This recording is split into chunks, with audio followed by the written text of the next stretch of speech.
Чего не хватает Сыктывкару для безопасности дорожного движения? Ну, соблюдать правила уличного движения, чтобы соблюдали правила. Если не соблюдает, то, пожалуйста, попадает в аварии. Вот я тоже нарушила.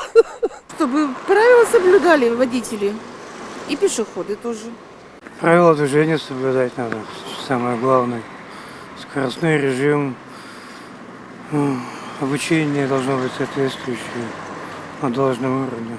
Может быть, вот для слабослышащих вот эти вот, что-то такое, подсветка вечером вот бывает вот такое, что слабовидящих вот это что-то освещалось маленько, сам переход освещался, я думаю, а больше что еще?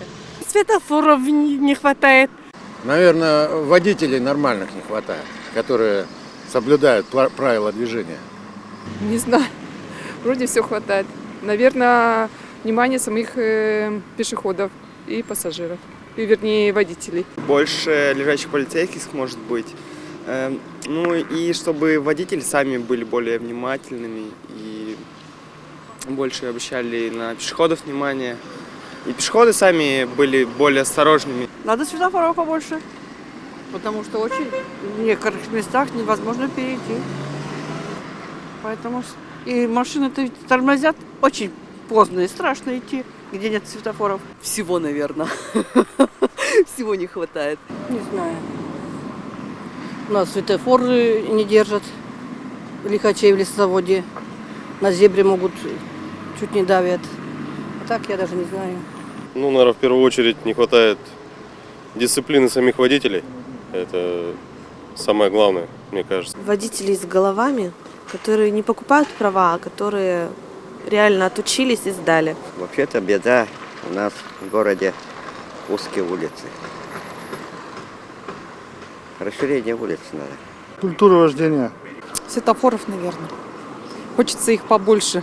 На таких особенно каких-то участках, которые не слишком у нас популярны. Для пешеходов надо что-то отдельное, чтобы люди ходили.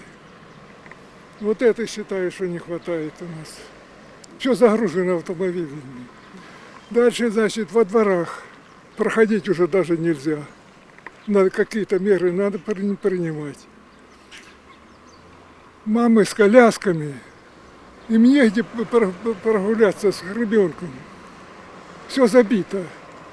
И все дышат этими выхлопами газовыми. Регулируем пешеходов. Я думаю, вот это. Потому что вот если вот просто пешеход не останавливается, мчаться на скорости, вообще не приученные наши. Вот я точно это говорю. Потому что я очень много хожу пешком и перехожу только по пешеходному переходу. Но там, если где как бы он нерегулируемый, не останавливаются, мчатся, просто иногда прямо, я не знаю, чуть не сбивая. Недавно мы шли с дочкой, и вот она говорит, вот здесь, я знаю где, окей, где переход.